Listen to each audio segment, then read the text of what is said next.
Alors, pourquoi tenir plus longtemps au lit? C'est une bonne question et on a le droit de se poser la question parce que c'est vrai qu'on pourrait dire un petit coup, rapide, 10-15 minutes, ça peut être pas mal aussi.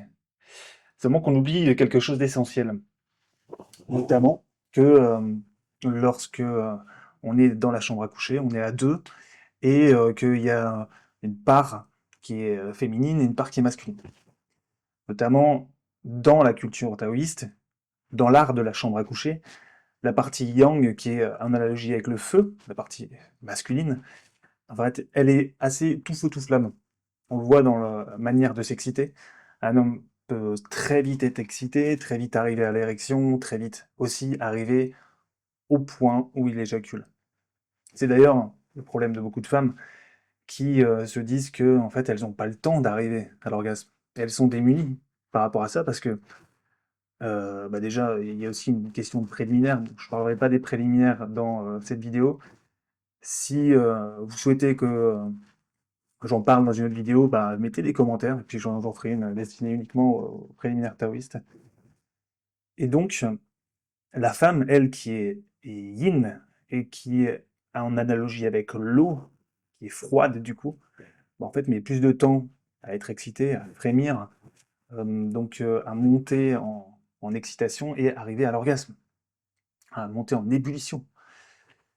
Donc vous voyez qu'il y a deux énergies à calibrer et à manier ensemble, et c'est pour ça. Donc on est arrivé à une maîtrise éjaculatoire pour que, en fait, à travers le rapport, les deux puissent frémir ensemble de plaisir. Parce que le problème de l'homme, c'est que comme il est tout feu, tout flamme, une fois qu'il est arrivé à l'éjaculation, en général, il a du mal à reprendre une érection où il ne peut pas continuer comme ça pendant des heures. Et la femme, par contre, elle a peut-être du mal au début à arriver, mais par contre, une fois qu'elle commence à arriver à l'orgasme, ben, elle est douée de multi-orgasmes naturellement. Elles ont de la chance quand même, hein. Nous, on est obligé d'apprendre des techniques, et elles l'ont déjà naturel. C'est les humains 2.0, quoi. Mais bon, tout ça pour dire que ici, dans l'art de la chambre à coucher, les deux veulent arriver à des orgasmes de plus en plus puissants ensemble. Parce que c'est la complémentarité entre le yin et le yang connectés ensemble dans la chambre à coucher qui permettent de retrouver une fusion des éléments primordiaux et donc de se laisser envahir par une énergie puissante d'extase. En fait, il y a un mythe dans la culture taoïste qui est que si on arrive à 9 orgasmes pour l'homme et pour la femme dans la chambre à coucher, on devient immortel. Alors pour la petite histoire, moi il y a 2 ans, je pense que c'était il y a 2 ans, c'était pendant la Coupe du Monde. Alors, je regarde pas le foot, mais je me rappelle que c'était pendant cette période-là. Et la Coupe, il y avait les Français contre je sais pas qui. Bah, redites-moi d'ailleurs la date pour ceux qui regardent le foot. Bon, je dérive. Tout ça pour dire que, en fait, avec elle, avec ma partenaire, on est arrivé à 8 orgasmes chacun en un seul rapport. Et donc, au fur et à mesure des orgasmes, qu'ils arrivaient, enfin moi sans éjaculer évidemment, et elle qui se sentait vibrer, trembler de partout, bah, il s'avérait que on ressentait de plus en plus l'alchimie qu'il y avait entre nous, et les orgasmes étaient de plus en plus puissants. Et du coup, en fait, on n'est pas arrivé à 9. D'ailleurs, on s'était fait une petite blague par rapport à ça, on s'était dit: «Ah putain, on était à ça de l'immortalité». Après on a rigolé, on disait: «Bah, attends, les dieux nous envient notre mortalité, on va pas faire les cons, quoi». Ouais, donc il y a ce mythe-là, mais au-delà de ça, pour l'avoir testé avec plusieurs de mes partenaires, quand on arrive à avoir des rapports plus longs, en fait, on ressent les sensations différemment.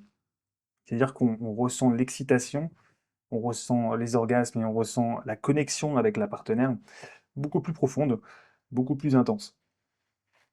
Et en fait, on arrive à ressentir cette énergie qui est beaucoup plus puissante. Alors là, je vais en perdre quelques-uns en parlant d'énergie. On se dira: «Ouais, c'est quoi cette histoire d'énergie? Je comprends rien, le truc de perché, de de fou mystique.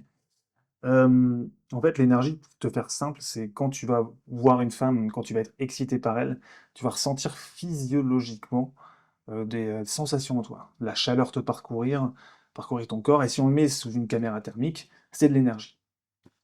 Et ben, imagine que cette énergie-là, qui est juste quand tu la vois ou quand tu commences à avoir une érection de cette manière-là, quand tu es dans un rapport pendant des heures, tu vas pouvoir en fait l'accumuler et tu vas pouvoir aussi, avec la sienne, en faire un mariage.